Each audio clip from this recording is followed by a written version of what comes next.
मेरे भाई, एलानिया जुल्म करना, एलानिया गुनाह करना, एलानिया अल्लाह को नाराज करना, रोज की बुनियादों पर जुल्म करना।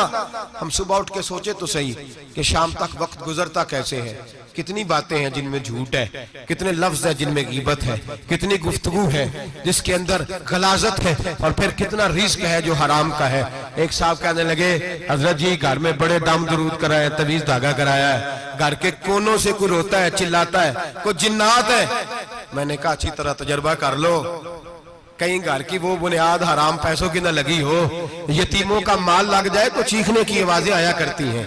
अगर जुल्म से घर बने हो तो फिर वहां से खौफ आया करता है। अगर कहीं जुल्म का ज्यादती का पैसा लग गया है, अगर कहीं जाली दवाइयां बेच के पैसा कमा लिया है, अगर मुर्दा जानवर होटल पे बेच के पैसे कमा लिए हैं, अगर किसी के जज्बात कुचल के माल बना लिया है, लूट लिया है, फिर सुकून की नींद कोई नहीं। फिर सुकून की नींद कहां मुयस्सर आएगी? फिर रोज तू तड़पेगा, फिर रोज तू रोएगा।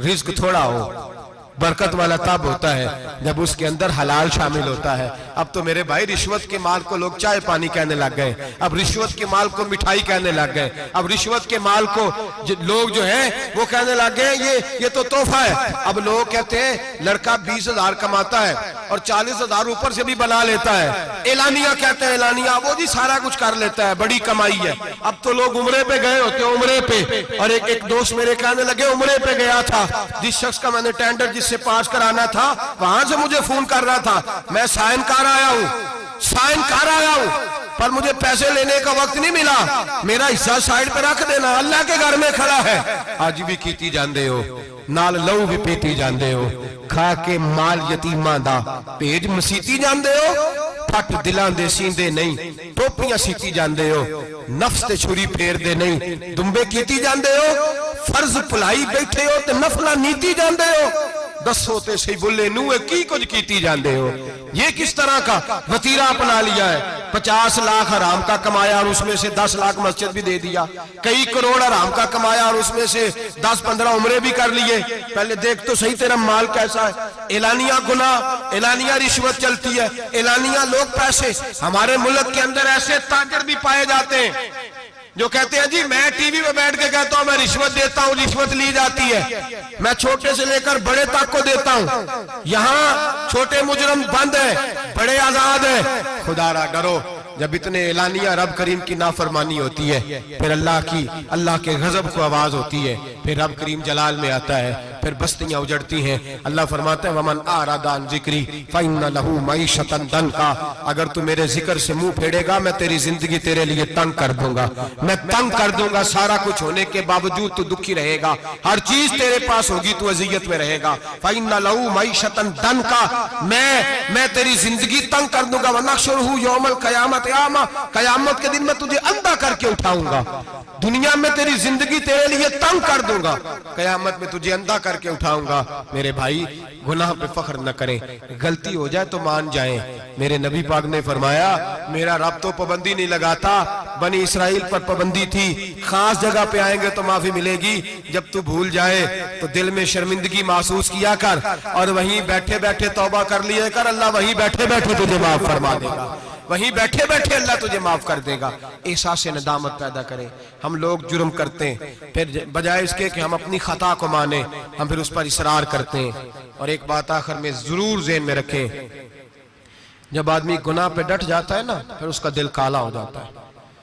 सही बुखारी सही मुस्लिम में हदीस है, नबी पाक ने फरमाया कि गुनाह करने के बाद जो डट जाए, तौबा न करे, फिर दूसरा गुनाह करे तो एक नुक्ता लगता है, तौबा कर ले तो नुक्ता साफ हो जाता है, काला नुक्ता, और अगर वह तौबा ना करे तो दूसरा स्याह नुक्ता लग जाता है, फिर तौबा ना करे, तीसरा गुनाह करे तो तीसरा स्याह नुक्ता, फिर दिल काला स्याह हो जाता है।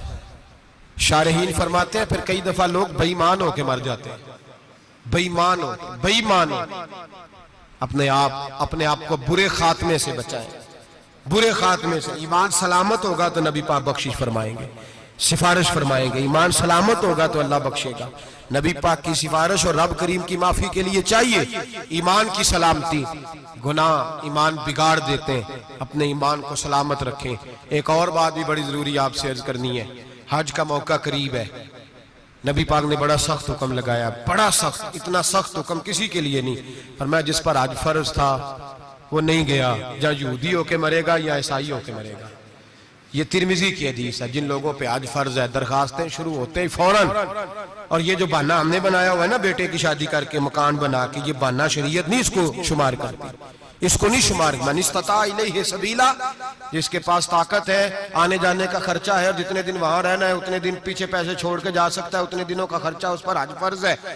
रब करीम के फराइज अदा करने में कोताही ना करें, वो नाराज होता है। अपने फराइज मुकम्मल करें, गुनाह हो जाए तो फौरन मान जाए, तौबा करें, अल्लाह के हुजूर आहुजारी करें, और मेरे भाई इज्तिमाई तौर पर रब करीम से माफी मांगे, तन्हाई में माफी मांगे। अगर गलती हो जाए तो संवारने की कोशिश करें।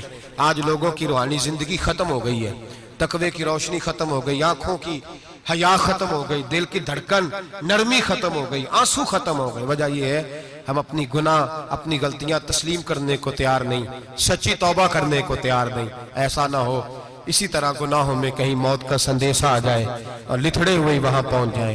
पक्की तौबा करें, गुनाहों से बचें, गलती हो जाए तो उस पर इसरार ना करें बल्कि माफी चाहें।